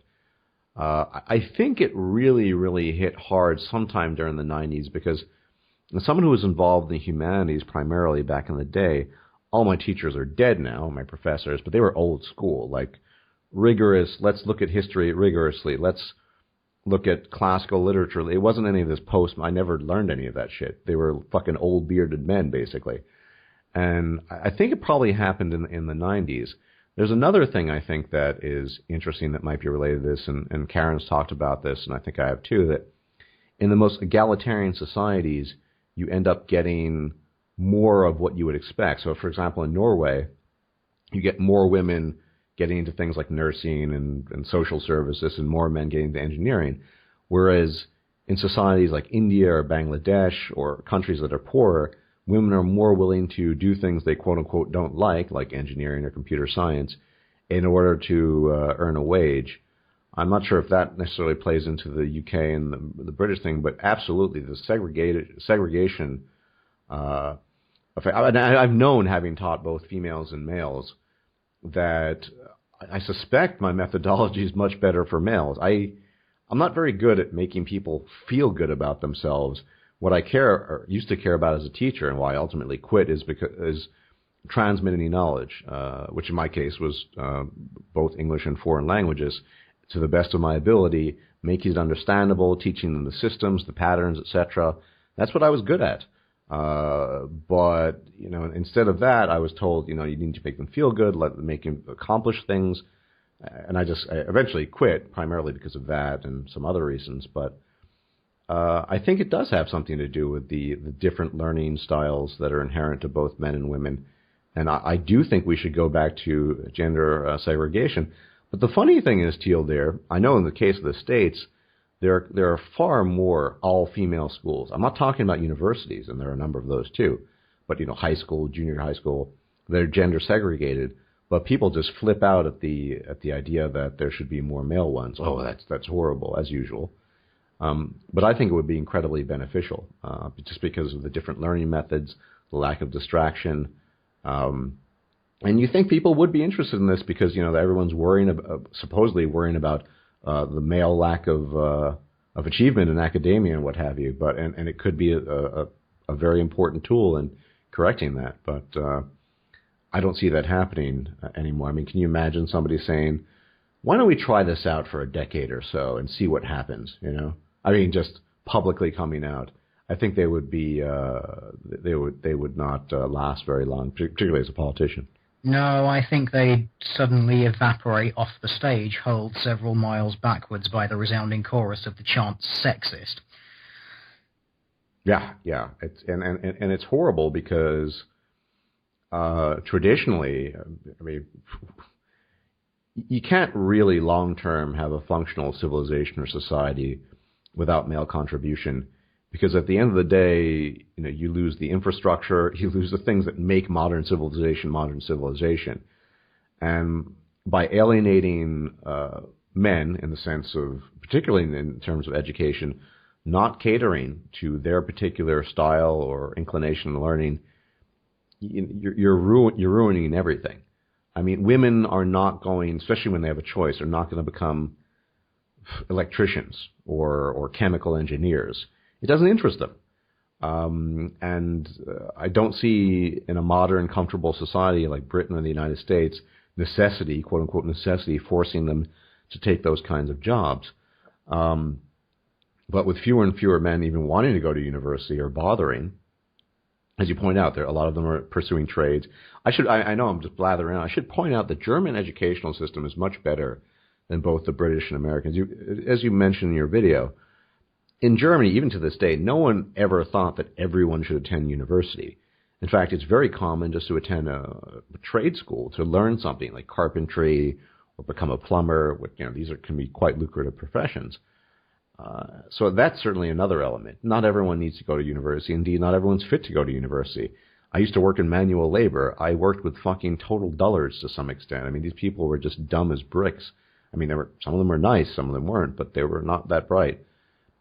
So I think that probably, if we're here, there's an angle we could actually work on. Why don't we reintroduce segregated education and see what happens? It would be an interesting one to certainly explore, because we know male and female brains are different. We constantly hear, even in the mainstream media, about how boys and girls develop at different rates, which is why girls always outperform boys of the same age. Like, yes, so if you're going to age. say this, why do you treat them the same? Because if you're Yeah, clearly aiming at this higher level, which is the female level, because males develop slower than girls, then you're putting boys effectively in a grade above what they should be then. So why not teach them slower until they get older at a point where they then come up to the same level? and not only that, they're evident. We know that ultimately, men's neurological development, on average at least, exceeds females. I mean, I know there's a lot. There's a prominent lie that absolute cranial volume has nothing to do, that is brain mass, with your actual brain's capacity. But that if that were true, then a mouse's brain would be as good as a killer whale's brain. But that's not really the case. Yeah, it's funny that all prey animals have really small brains, but predatory animals all have really massive brains, and they do things like planning and teamwork and communication. All And of in the that case stuff. of killer whales, as many of you know, they actually have cultural hunting traditions. I mean, these guys know how to induce what's called tonic immobility in sharks, and they teach it to their young. So I would agree with you, but I don't even think we could get that far to say, like, why don't we just try this out? We're worried about boys. They're on Ritalin. I mean, I could use the PC language. You know, they're antsy. They're not staying in their seats. Why don't we just try this out for a decade in Great Britain and the United States? Let's just have public across the board gender segregated schools. Mm-hmm. And see what happens. Yeah. Why is this an issue in the 2000s but wasn't in the 60s? Yeah. And don't give me that it's because we hadn't diagnosed it. Yes, we know diagnosis gets better. This is why things like autism and ADHD are coming up. Yeah, we know we can better diagnose it, but that's not the entire explanation. Please stop using it. Well, I think in our striving and as in society's desire for so-called egalitarianism, we've regressed in many ways. I mean, in the olden days, I think people had a pretty solid understanding that men and women were different. It was one of the reasons why there were all-women colleges and universities for quite some time, and there still are. But we've lost the pearls of wisdom of the past, because we've tried to create this egalitarian utopia, which has just fucked everything up pretty much. But given the current atmosphere, I mean, and this is something I think, talk about feminist takedowns. People with the influence and influence of Sargon, he could talk about stuff like that. Maybe it'd be beneficial. I mean, I'm a nobody on YouTube, so my views on this are irrelevant. But getting this injected into the sort of the public discussion, that would be fantastic. Do we need a return to gender segregated schools? Maybe you'd see it on BBC Breakfast or something like that. But I haven't seen anything like that. I'm just thinking maybe we could get to at least the point where we're discussing that. Yeah. I think these conversations. It's a phrase that does my head in because we hear it so much. This started a conversation, usually following a false accusation of rape. But it started an important conversation. We can't even have these conversations about some of these things. It's like we don't even, we're not even allowed to have a debate.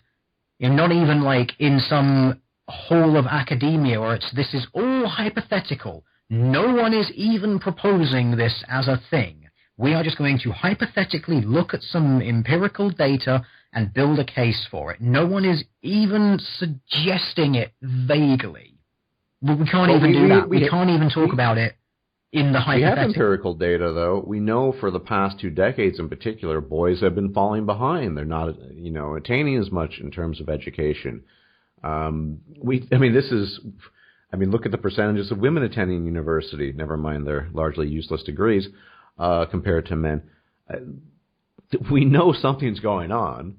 I'm not saying there's a quick fix here, but maybe someone should try to fix it instead of just using the same methods over and over and over.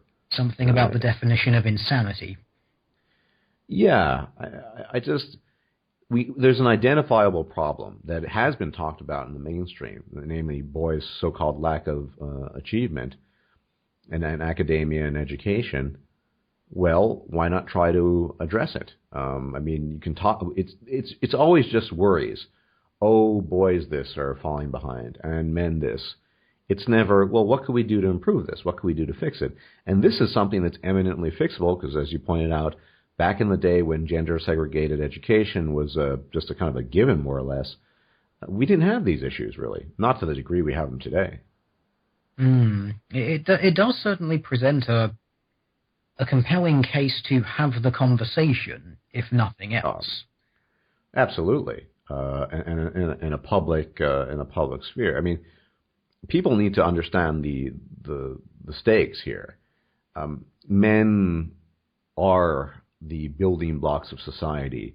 They do the dirty jobs, and they do most of the really complicated jobs, infrastructure and whatever. They do the really tough medical jobs. They tend to be the neurosurgeons and the heart surgeons. And I mean, you can only alienate and frankly fuck over that sector of humanity for so long without reaping dire consequences. And I know people who work in the NHS, for example, and as well as in American hospitals, and the overwhelming preference for women is to become, say, pediatricians. Okay. But that's leaving gaps that aren't being filled because, frankly speaking, men aren't bothering to go to university or whatever. No one wants to take them. Then they also take off for maternity leave and all this stuff. I mean, that's going to break at some point in time. In fact, the NHS, don't get me started, it is kind of broken. And part of the reason for that is that. So, yeah, this absolutely has to be addressed because you cannot disenfranchise men who are the pillars of civilization. They do the dirty jobs. They do the complicated jobs. They decode all the complicated things. They build computers. I mean, are people insane? I have to sometimes think that not allowing men a possibility for, say, gender segregated schools so they could actually attain the things that I know they can attain is insane on some level. The feminists aren't going to want to become electrical engineers or work on telephone poles or become sewage management workers, It is true. It wasn't very long ago that actually there was a really interesting article that I saw in the news that the only reason it got there was because it was two girls. It's like, oh, two girls are like the first sewage workers in Britain. And I was like, this is news. It's news that these two girls are the first two girls in sewage work. It's been how many years now? Probably a couple of years since I read that. I wonder when we're going to get the article that says that the sewer working force is back to being 100% male. Yeah. If it's not already, of course, which it probably is. Yeah, and I mean, that's just the way it is. That's not going to change. Men do the dirty jobs, and by and large, they do the really complicated jobs too. And no one's stopping women from there's no barrier, physical or interdimensional, preventing women from doing that, but they don't want to. And someone needs to come out and acknowledge if women, by and large, on average, and certainly in the majority, I'd say actually, don't want to do these dirty, complex jobs, and you're not allowing for optimal male education and attainment, well, what do you think is going to happen? It's just I think society on the whole is going to suffer. And not to mention the stuff you mentioned with women, not being able to find mates because they certainly don't want to marry down.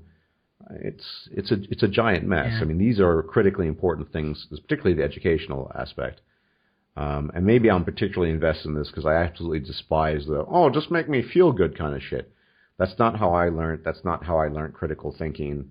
Admittedly, some of my professors were fucking total assholes, but I mean, it was really hardcore. But I'd rather have that than, isn't it amazing? I have a friend who, I don't know if he's going to follow through. He's studying to become a doctor, so he's kind of a late comer. He's moving from a different field, and you have to study chemistry, so you're learning the periodic tables, whatever.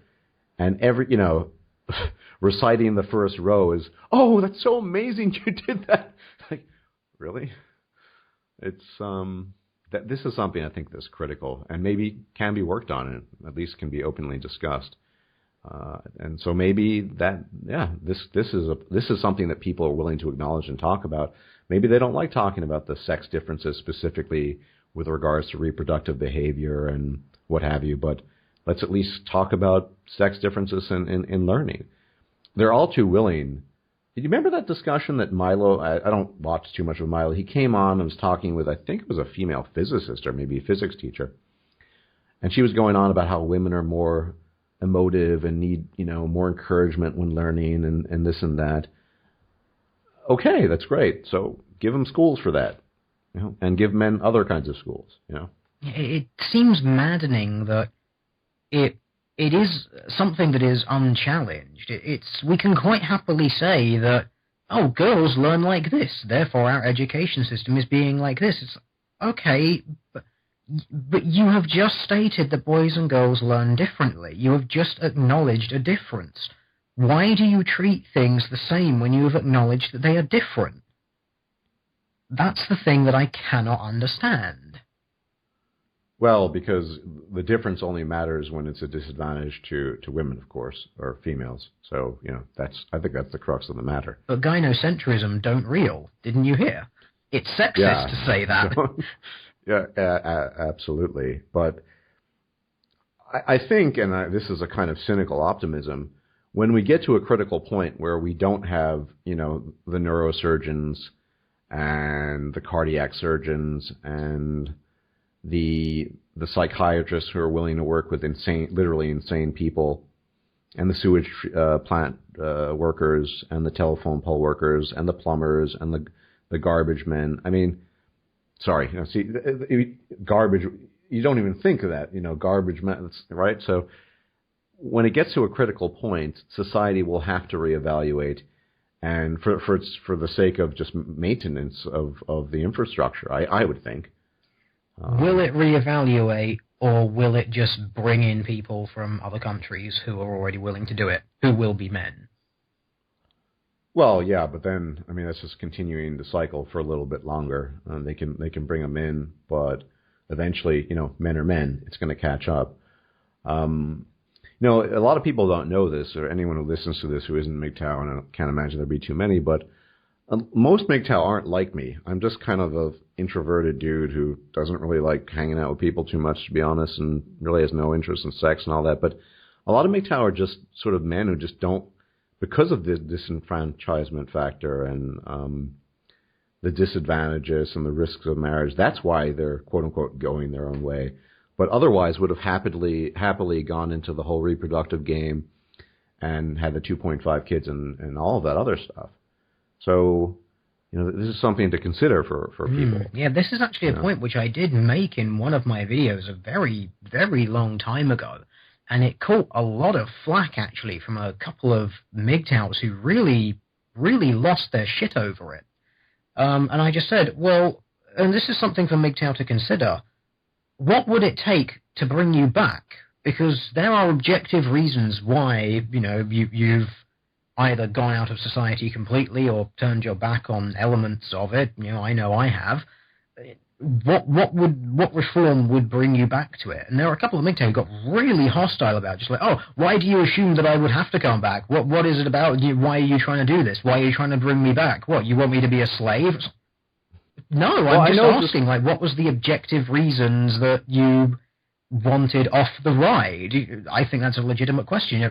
Would you have stayed on the ride had those things not happened? You probably would. So is it unreasonable to assume that if those changes and maybe more happened, you'd come back?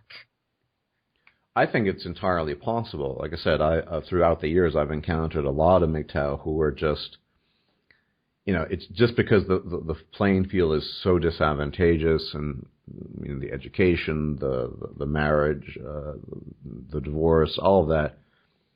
So I don't know what the percentages are, but I suspect a fair number of them do want that. A lot of them have strong urges, as you would expect for procreation. I'm a freak in not having that urge, I guess, but so I can't imagine that I know I'm more unusual in that regard. So I think most men would probably, if things were, more fair and better adjusted, they absolutely would consider, going back. I think, like I said, I'm extreme in that I just don't have a lot of these urges, but that's a minority position, I think, in MGTOW. And I think whether we could change those things and readjust it, that's a different question. But I think, I do think that's a legitimate question. And I've known many MGTOW that would go back. I guess the term is plantation, back to the plantation, assuming, they receive some amount of respect. And certainly the divorce factor, which is, we've been talked to death, but this sounds draconian, but I think you couldn't really get things up and working again if you didn't get rid of no-fault divorce. As you pointed out, in a more general sense, the things I've seen women cited in the majority of cases is just lack of satisfaction, whether it be sexual or something. It's just, I'm getting out of this marriage because I'm just not quote-unquote happy. That's never really defined, what's not making her happy, but I don't think it's going to happen. But that option of just hitting the ejection switch anytime you want is ultimately what's going to keep a lot of men who otherwise would engage in the marriage institution and procreate and become quote-unquote productive members of society. That's what's going to keep them away. And women ask themselves, why don't men want to get married? It should be fairly obvious. I never did, but most men do. Most men, we've talked about this in MGTOW, they have a deep yearning to be with women. So, these are questions that should be asked and taken seriously in many cases. And maybe if you did fix some of these things, more men would be willing to take on some of these burdens. But, at some point in time, even the most love-thirsty, procreation-thirsty man, when he sees that there are just no benefits, when, as you pointed out, the risk of divorce is very high, and it's on average 70% of the time in most countries it's women doing.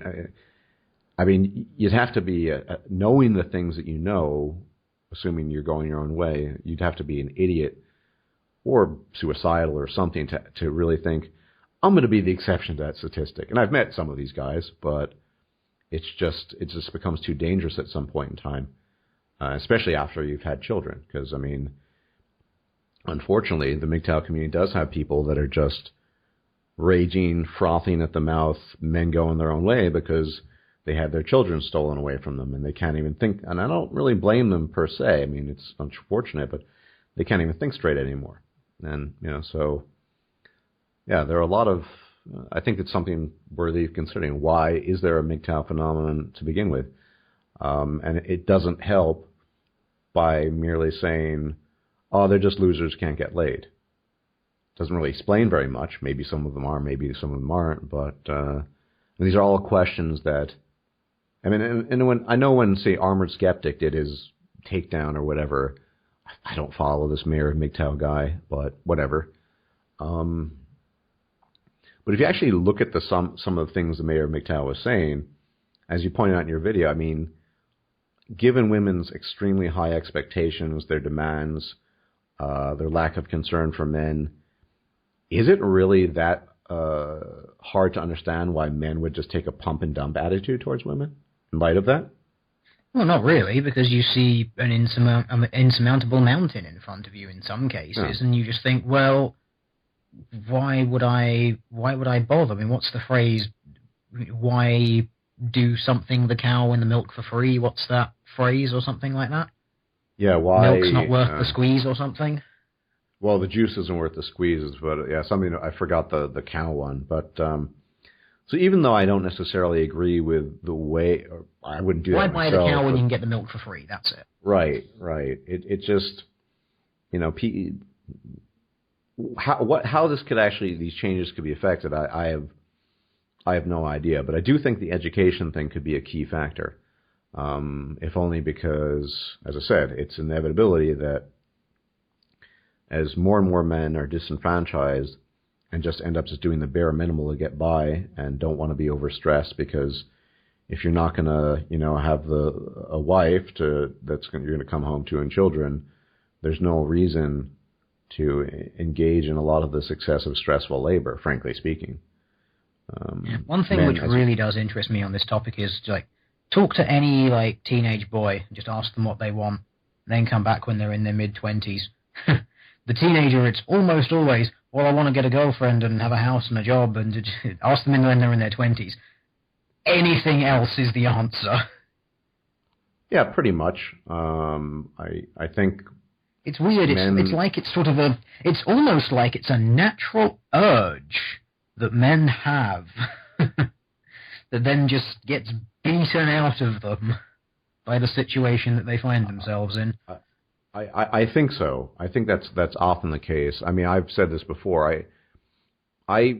People think or say I hate women. I feel, when I think of women, I feel nothing, neither hatred nor joy. I feel absolutely nothing.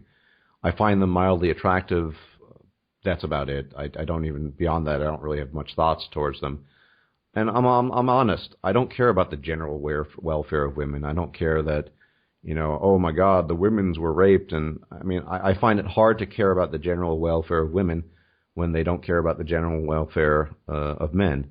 So I just have a kind of total indifference towards women, frankly speaking. How I feel about them, what I think about them.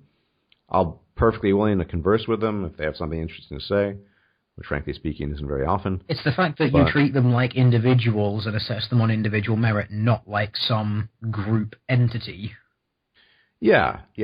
But I mean, unfortunately, that talk about, it's all been beaten out of me. I just don't have, I have no urge to engage in the whole romantic bullshit anymore. It doesn't interest me.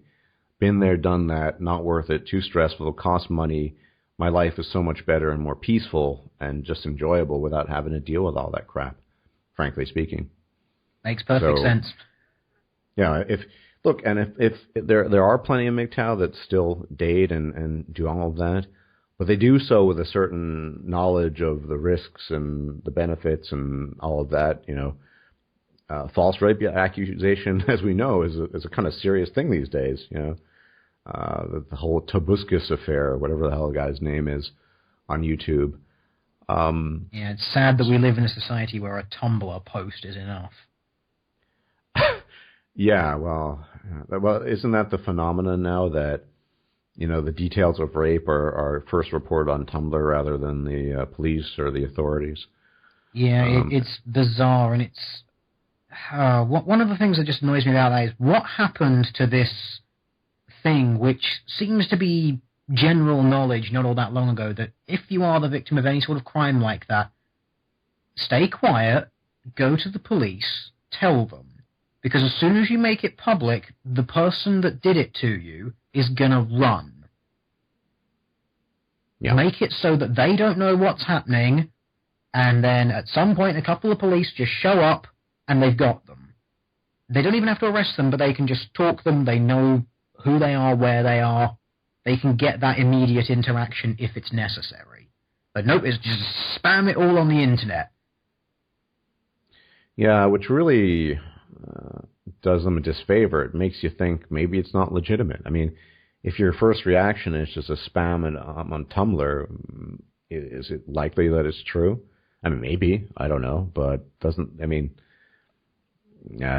some cases it's just easier because, there is legitimate concerns that sometimes people don't go to the police because, it's intimidating, it's off-putting, it seems like an insurmountable thing to do. So they take the easy option. So I do understand that, some people who are the victims of these crimes will take this easy route that's familiar to them, because they sort of go into that stress mode, insular, this is what's familiar, so I'm going to do this. I completely get that, but it's kind of weird that that's where we're going now, and the fact that that's sort of how people respond to things. And in some cases, I think it's quite sad that people have sort of lost that much faith in the justice system that they're scared to go to the police with with a crime that's taken very, very seriously in society. And I can't help but think that, well, where are you getting the idea that the police aren't going to care or aren't going to do anything? Is it the feminists who are constantly telling you that 97 in every 100 rapists walks free, even though it's no, only 3 people who are accused are convicted and sent to jail. You don't know about the other 90 whatever. The odds are that it didn't go through court, they didn't get arrested, didn't any of that stuff, is because there wasn't any evidence, which means they probably weren't rapists. Yeah, well, I mean, and a perfect example of, feminist thought having a sort of cultural influence on people and their mentalities and how they deal with things. But, I think I don't know when exactly. There will come a time when men checking out of society is going to become less and less fringe and just more of this, what the fuck is happening? And this will be, whenever, 20 years down the line, when this has already been analyzed, well understood, and they'll think, maybe it's because of this. I think ultimately, if we're lucky, that's how it'll happen. Or it'll never. It probably won't. I mean, even though MGTOW content on YouTube, it's been half a decade, but even now, it's still the cutting edge. This is still the very beginning of the sort of underground movement. It's only just coming out. In 10, 15, 20 years' time, when this shit finally hits the mainstream and it's actually having, like, a big enough impact on the economy, and that's assuming that current trends continue. That is a big assumption. It might not, but if it does, we're going to see it in sort of 15, 20 years really hitting it. When the sort of kids who are between sort of 5, 10, 15 at the moment, when they get to their 20s and 30s, and this is sort of a familiar thing to them, that's when it's really going to hit. And that's when we'll see it. And at that point, my fear is that all the work that people like yourself and Barbarossa and CS MGTOW are doing, who are putting all of this stuff out on the regular, who have analyzed, overanalyzed, in some cases done it to death, beaten the dead horse, cut the dead horse up, sewn it back together, resurrected it as a zombie, and then beaten it again, is going to be lost to time at that point. Yeah, I mean, I certainly acknowledge that possibility. I've never been in this for glory. I guess I'm just interested. And there's some element of me as a former educator. I feel that I can do this and with an audience that largely respects the proper learning process without having, I don't necessarily need to, cater to their feelings to make them feel good about themselves. And I think this is actually an interesting distinction in certain MGTOW content production. I've never, you can feed the red pill rage, and you can make people feel completely justified in their anger, and sometimes they are justified or not. But that seems to me that's a sort of the cheap path rather than the path of understanding, which eventually I think leads to a sort of a state of peace of mind and equanimity. And that's been my approach. And I feel that, in some sense, running my channel is kind of a continuation of me being a former teacher, only without the corporate pressure of, you have to make your clients feel good about themselves kind of thing. So I don't know. It might be lost, but it won't be for lack of effort. I plan on, to the extent that I can, being around, and I've just started, guys, scripting a new sort of lengthy video. It'll take a while to put out. And some other highlights. I'm totally sick of the misappropriation and abuse of the long since overhauled R&K theory by alt-right people. So I'll probably be putting out a debunking video of that sometime next month. And a complete debunking video of the idea that our ancestors were vegans, because the evidence just doesn't support that. So, oh God. Well, there's some really, I don't want to spoil it, there's some really interesting, some new studies, well, relatively new, where they actually did the caloric calculations for essentially brain maintenance that, it just doesn't add up if you just eat plants pretty much, but neither here nor there.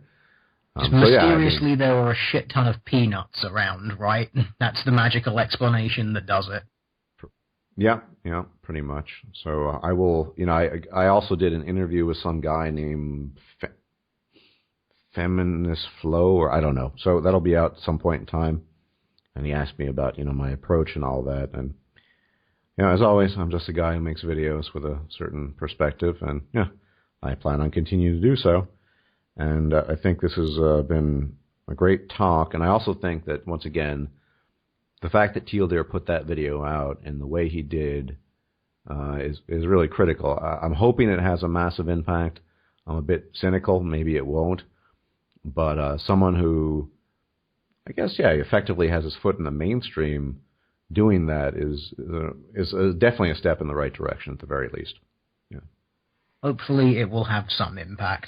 Either that or I've torched everything, all my subs are going to leave, and I slink off into obscurity. Who knows?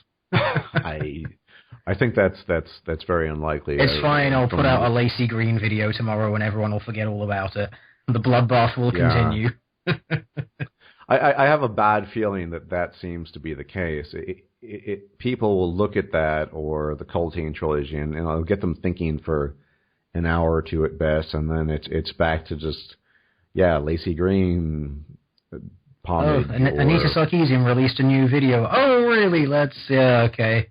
Send in the tigers this time. They'll have fun with that. Yeah. So with any luck though, it'll have some more impact, and at least it makes people aware that there are some issues in the anti-feminist community that can be talked about and maybe improved. At the very least, there's some acknowledgement of that, I think. Although by and large, it'll probably just go back to status quo. Yeah. Well, regression to the mean is a thing. It seems to be that way, not only in biology, but on YouTube as well. Yeah, well, I mean, at the very least, it's an important step in the right direction. And as is often the case with progress, sometimes you have to take a few steps back. I mean, the entire game of rugby is based on that, right? So, exactly. So maybe that's the way it'll work out. Let's hope eventually it'll win. So once again, thank you so much for making that video. Thank you for joining me. It's been a great chat, and I look forward to more such videos in the future. Likewise, thank you for having me here. It's been fun and hopefully enjoyable for all the listeners as well.